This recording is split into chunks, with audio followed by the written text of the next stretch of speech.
Well, hello everyone. Today I'm going to take you through a service basically on a Kubota blower. It's a BX5450, but this will apply to just about any of the BX series blowers. They're all very similar. The service procedure is pretty straightforward. So with this one, you've got a couple of things you need to do. We're going to change the gearbox oil first. This unit is only 1 year old. I bought it at the beginning of last season, so I'm changing out the original. On top is a 10 millimeter nut. You're just going to pop that guy off. And on the bottom is a 5. Yeah, looks like a 5 of the, whatever the hell this thing's called. What is it called? I'm drawing a total blank. But whatever it is, that is on the very bottom, and you'll see the what I got out of it there. It's a mixture. There's definitely some metal in there. It's glistening quite nicely, but that's to be expected. It's its first season. Let me see if I can show you that drain plug. There you go. And that's totally normal. Don't be concerned if you see metal shavings in there. These types of gearboxes, these are not machined to an extremely high tolerance by any means, so shavings are very common. There's also a couple of Zerk fittings on the bar here of the auger. Those are ones that you want to hit more frequently than this gearbox oil. And it is especially important that at the end of the season that you pump these with a little bit of oil, or sorry, grease, to work any water that has made its way into your bearings on the end. And there is also one in the center here as well that you'd want to hit. As far as the gearbox oil itself, we're just going to go over to what I already have, or hopefully have, on my wall of oils here. We're going to go... actually right there. So I'm going to use Lucas 8090. Any 8090 will be fine. Don't use UDT or anything like that. 8090 is the right oil for this. As far as the fill procedure goes, once this is done dripping, which it pretty much is.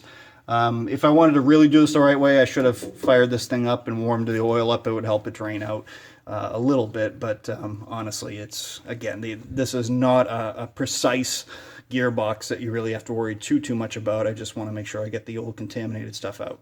So I'm going to put the bottom plug in here, or attempt to, blindly. I can never find the hole. There we go. Alright, so we'll just snug this guy up. And the hole that I opened up on the top here, that's not actually the hole that you're worried about for refilling, but it is the most convenient way to refill these. The hole that you're worried about for refilling is actually on the very front here.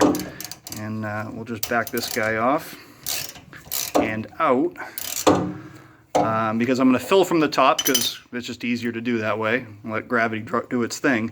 And once we see it coming out of this hole, which you could fill through if you were really self-abusive and wanted to make your life hard, but once we see oil coming out of this hole, we know we've put enough in the gearbox. So it really is just that simple. Not going to bore you as I fill this thing up, as it will take a little bit of time. And you know what I just realized? It's going to take a lot more time if I don't take the freaking foil seal off the new bottle. I thought I had already gotten into this bottle. See, this is how you know my YouTube channel's legit. You don't see that that doesn't happen on TV. Nobody makes mistakes. Alright. And I didn't even cut the top. I thought I had this all prepped.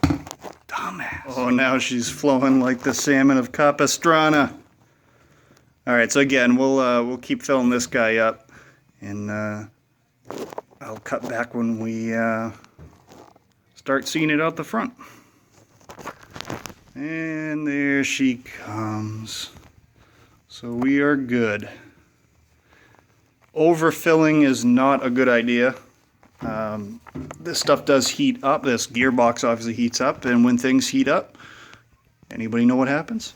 They expand. So it does need some expansion room there, or you'll build up all kinds of pressure and potentially damage your seals. Looks like you blew a seal. No, it's just a little ice cream. All right, in case you had no idea what that line was from, it's a joke. I believe it was on the Man Show years back.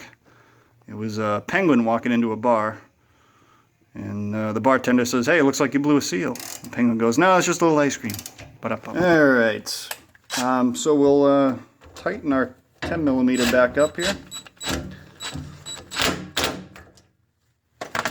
And we'll get on to the back side of this, which is the chain drive from the PTO. So on the back side here, we've got basically a pretty heavy-duty chain drive system that brings your PTO power in off the tractor up to that gearbox. So the first thing we need to do is take off this cover. So we'll get started on that. So I kid you not, on the front was metric. That was a 10mm bolt and a metric Allen key or Allen wrench sizes.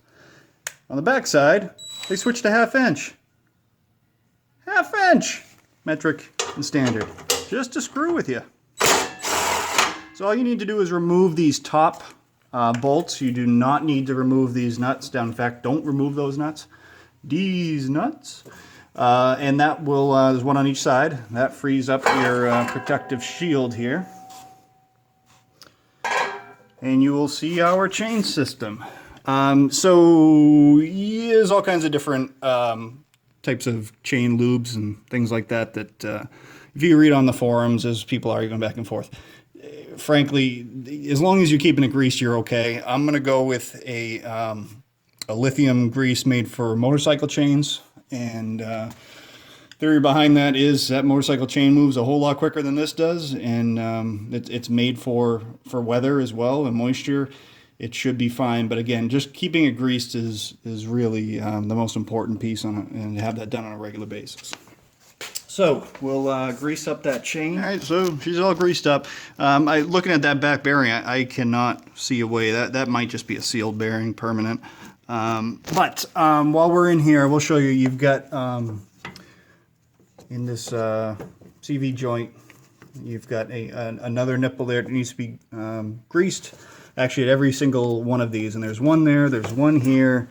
You've got the bearings on the front hitch adapter that need to be greased as well. And you obviously have one here where the spline shaft meets the PTO. Another one in that joint, and I believe one more in that joint back there. So quite a few grease points on it, although I think it's still less than the front end loader, but quite a few things that you definitely want to hit up on at least an annual basis, if not more often than that. But once that's all done, we'll put our cover back on, and she's ready to go for another season. I'll also be greasing up the chute rotation, and that it seems to be, I just hit it once a year with the grease, and it held up just fine and worked smoothly and never froze up or anything on me last year, so that was great. But that should just about do it. So as always, I appreciate you watching, and would really appreciate any subscriptions. If you would, please hit the subscribe button in the doodly-doo, wherever it is. I probably got it with my finger at least once here, right? Because I did 360.